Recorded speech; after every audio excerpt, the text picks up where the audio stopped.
दोस्तों, चंद्रयान-3 की सफलता के बाद इसरो के वैज्ञानिकों ने सूरज की स्टडी करने के लिए आदित्य L1 सूर्ययान की तैयारी पूरी कर ली है।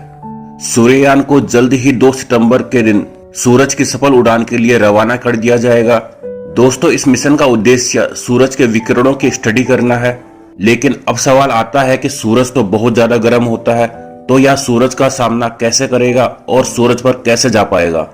तो हम जानकारी के लिए आपको बता दें कि हमारा सूर्ययान पृथ्वी से 10.5 लाख किलोमीटर दूर जाकर सूरज की स्टडी करेगा। दोस्तों, पृथ्वी से 10.5 लाख किलोमीटर की दूरी इतना महत्वपूर्ण इसलिए है क्योंकि इस दूरी पर पृथ्वी का गुरुत्वाकर्षण बल और सूर्य का गुरुत्वाकर्षण बल किसी भी वस्तु पर बराबर कार्य करता है, जिससे कि किसी भी यान पर नेट गुरुत्वाकर्षण बल शून्य हो जाता है। इसरो के वैज्ञानिकों ने जानकारी देते हुए बताया कि सूर्ययान की तैयारी पूरी तरीके से पूरी हो चुकी है, यानी कि अब वह सूरज की सफल उड़ान के लिए तैयार हो चुका है और 2 सितंबर के दिन श्रीहरिकोटा में स्थित सतीश धवन स्पेस सेंटर से लॉन्च किया जाएगा। और सबसे बड़ी बात यह है कि हमारे भारत का यह पहला मिशन होने वाला है जो कि सूरज की तरफ जाकर सूर्य की स्टडी करेगा। दोस्तों, यह मिशन इतना भी आसान नहीं होने वाला है क्योंकि इसमें काफी ज्यादा पावरफुल रॉकेट का इस्तेमाल किया गया है। हालांकि बात करें तो नासा ने कई सूर्य मिशन किए हैं, लेकिन ऐसी कौन सी चीज है जिसे खोजने के लिए भारत देश आदित्य मिशन को लॉन्च करने जा रहा है? जानने के लिए वीडियो में अंत तक अवश्य बने रहें। इसके लिए सबसे पहले आपको इस मिशन का उद्देश्य समझना होगा। आदित्य L1 मिशन को लैग्रेंजियन बिंदु पर भेजा जाना है। दरअसल लैग्रेंजियन बिंदु अंतरिक्ष में वह स्थान है जहां 2 वस्तुओं के बीच कार्य करने वाले सभी गुरुत्वाकर्षण बल एक दूसरे को निष्प्रभावी कर देते हैं। यहाँ एक छोटी वस्तु सूर्य और पृथ्वी के गुरुत्वाकर्षण प्रभाव के तहत संतुलन में रह सकती है। आदित्य L1 का उद्देश्य सौर कोरोना यानी सूर्य के वायुमंडल का सबसे बाहरी भाग की बनावट और इसके तपने की प्रक्रिया, इसके तापमान, सौर विस्फोट और सौर तूफान का कारण के बारे में पता लगाना है। साथ ही सूरज के कारण होने वाले शक्तिशाली विस्फोट के बारे में पता लगाना है। सूर्य का अध्ययन करने वाली पहली अंतरिक्ष आधारित भारतीय वेधशाला आदित्य L1 का प्रक्षेपण 2 सितंबर को किया जाएगा। इसके लिए सुबह 11:50 का समय तय किया गया है, जो कि श्रीहरिकोटा के सतीश धवन स्पेस सेंटर से इसका प्रक्षेपण किया जाएगा। दोस्तों, भारत का आदित्य L1 अभियान सूर्य के अदृश्य किरणों और सौर विस्फोट से निकलने वाली ऊर्जा के रहस्यों को सुलझाएगा। इससे पहले इसरो ने मंगलवार को आदित्य L1 से लैस लॉन्च व्हीकल PSLV-C-57 की तस्वीरें साझा की। लॉन्च व्हीकल PSLV-C-57 को श्रीहरिकोटा के लॉन्च पैड पर पहुंचा दिया गया है। चंद्रयान-3 को चंद्रमा की सतह पर पहुंचने में 1.5 महीने लग गए थे, लेकिन सूर्ययान का सफर इतना आसान नहीं होने वाला है क्योंकि सूर्ययान को 10.5 लाख किलोमीटर की दूरी पर जाना है, जबकि चंद्रयान-3 को लगभग 3,84,000 किलोमीटर की दूरी पर जाना था। आदित्य L1 को लैग्रेंजियन बिंदु तक पहुंचने में करीब 4 महीने का समय लगेगा। इस दौरान यह 15 लाख किलोमीटर का सफर तय करेगा।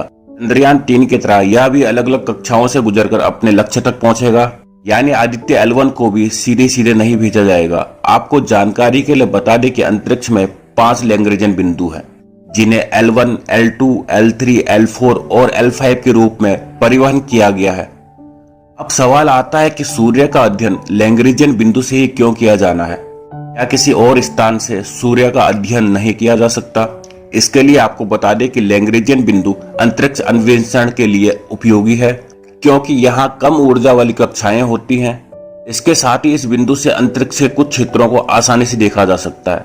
सूर्य पृथ्वी के किसी भी अंतरिक्ष यान को L1 बिंदु से लगातार सूर्य का निरीक्षण करने की अनुमति देता है।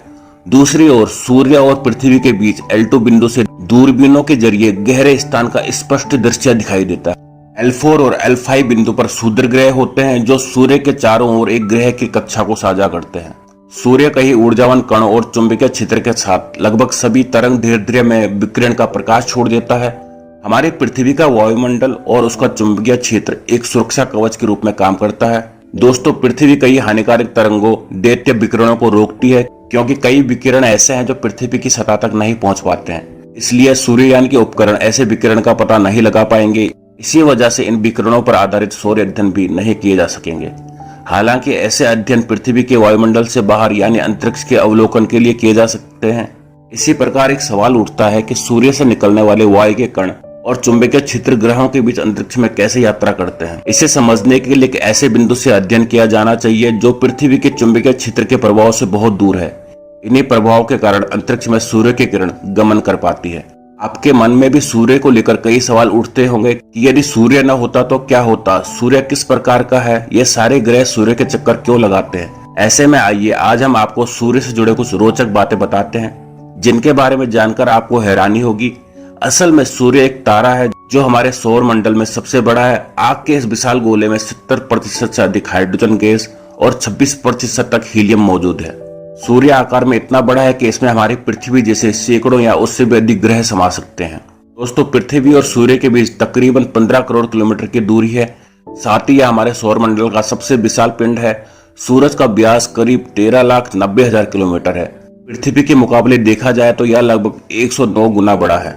हमारे ब्रह्मांड में सूरज जैसे खरबों या उससे भी अधिक पिंड मौजूद हैं। सूर्य का जो प्रकाश हमें धरती पर मिलता है, इसे पहुंचने में 8 मिनट 16 सेकंड का समय लगता है। सूर्य की सतह पर पृथ्वी की ओर से जाने वाले रॉकेट की शुरुआती गति 618 किलोमीटर प्रति सेकंड होनी चाहिए।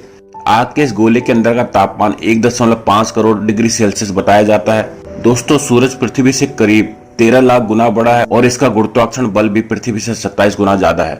आपको जानकर हैरानी होगी कि हमारी आकाशगंगा में करीब 5% तारे ऐसे हैं जो सूर्य के मुकाबले ज्यादा चमकदार हैं। सूर्य केवल गैसों से बना हुआ एक पिंड है या पृथ्वी या किसी और ग्रह की तरह ठोस नहीं है। दोस्तों, आप सभी लोग आदित्य मिशन के सफल होने की दुआएं कमेंट्स बॉक्स में करते रहें, जिससे कि हमारे वैज्ञानिकों को भी काम करने का मनोबल मिलता रहे। इस वीडियो को एक लाइक जरूर करें और अपने मित्रों तक इस वीडियो को शेयर करना बिल्कुल ना भूलें, ताकि उन्हें भी जानकारी मिल सके। और भी नॉलेजेबल वीडियो के लिए अपने भरोसेमंद चैनल को सब्सक्राइब जरूर करें और बेल आइकन को ऑल पर सिलेक्ट करना बिल्कुल ना भूलें। मिलते हैं किसी और नॉलेजेबल वीडियो के साथ। वीडियो को अंत तक देखने के लिए बहुत बहुत धन्यवाद।